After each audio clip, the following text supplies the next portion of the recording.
आपली संस्कृती, आपले संस्कार सदा राहू दे आपल्या सोबत। भारताच्या महान ग्रंथांचे आणि काव्यांचे संपूर्ण संकलन सबस्क्राइब करा तिलक।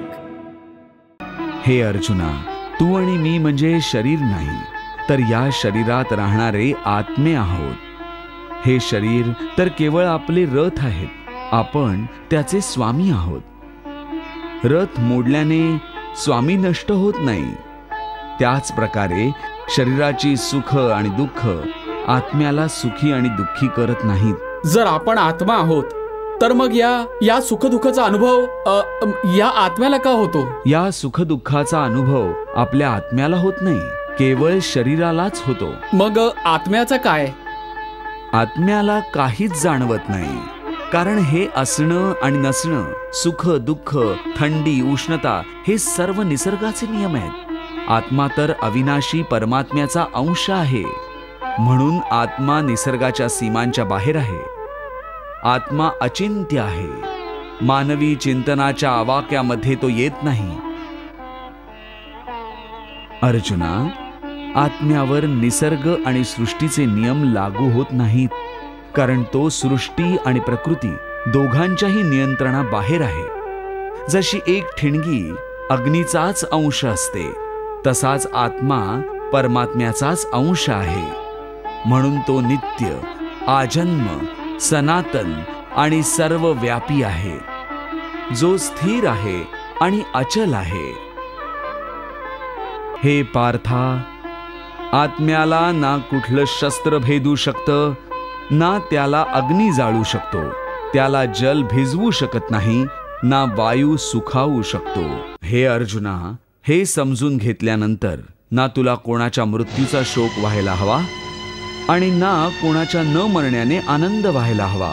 हे केशवा, हे सगळं मानलं तरीही की आत्मा नित्य, सनातन आणि अजन्म आहे, ज्याला शस्त्र भेदू शकत नाहीत, अग्नी जाळू शकत नाही, तरीही व्यक्तीच्या आत्म्याला सुख दुःख, शोक आनंद, मान अपमान, पीडा आणि आनंद याची जाणीव का होते? हे पार्था, मी आधीच तुला सांगितलं की सुख दुःखांचा अनुभव घेणं हे आत्म्याचं नाही, शरीराचं काम आहे। परंतु केशवा, शरीराला दुःख किंवा वेदना तेव्हाच होतात जेव्हा शरीराला कुठली जखम होते किंवा त्याचा एखादा भाग दुखावतो। जसं की एखादा भाग जळला, त्यांनी ज्या वेदना होतात त्या तर शरीराच्या वेदना असतात, परंतु मान हानीने होण्याने जे दुःख होतं किंवा मान मिळाल्याने जो आनंद मिळतो, त्यामुळे तर शरीराला काहीच हानी होत नाही। ते मानहानीचं दुःख, ती अपकीर्तीची वेदना, ती आत्म्यालाच होते ना? नाही अर्जुना, ही कीर्ती अपकीर्ती, मान अपमान, लाभ हानी, हा जिंकण्याचा आनंद किंवा हरण्याची वेदना, ही पण आत्म्याला होत नाही। हे आत्म्याचं कार्य नाहीये, हा तर मनाचा खोडकरपणा आहे। मनाचा खोडकरपणा याचा काय अर्थ झाला केशवा? पार्था, व्यक्तीच्या शरीराचं एक अदृश्य अंग आहे मन, जे दिसत नाही, पण तोच सर्वात शक्तिशाली भाग आहे शरीराचा। हे लक्षात ठेव की मन हा शरीराचा भाग आहे, त्याचा आत्म्याशी कुठलाही संबंध नाही। आत्मा जर रथात बसलेला रथाचा स्वामी असेल, तर मन हे शरीर रूपी रथाचं सारथी आहे।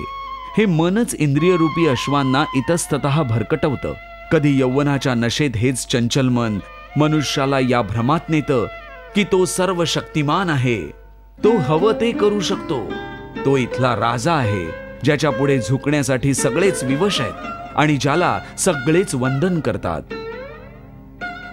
ज्या प्रकारे दिव्याच्या वातीला दिव्याखालचा अंधार दिसत नाही, त्याच प्रकारे तारुण्याला त्याच्या मागे लपलेलं वृद्धत्व आणि हतबलता दिसत नाही। पण जेव्हा त्या दिव्यातलं तारुण्यरूपी तूप हळूहळू जळून संपायला लागतं आणि दिव्याखाली लपलेला अंधार वाढू लागतो, तेव्हा माणूस घाबरून ओरडू लागतो की मी आजारी आहे। हे मरण्याचं नाटकही मनच करतं।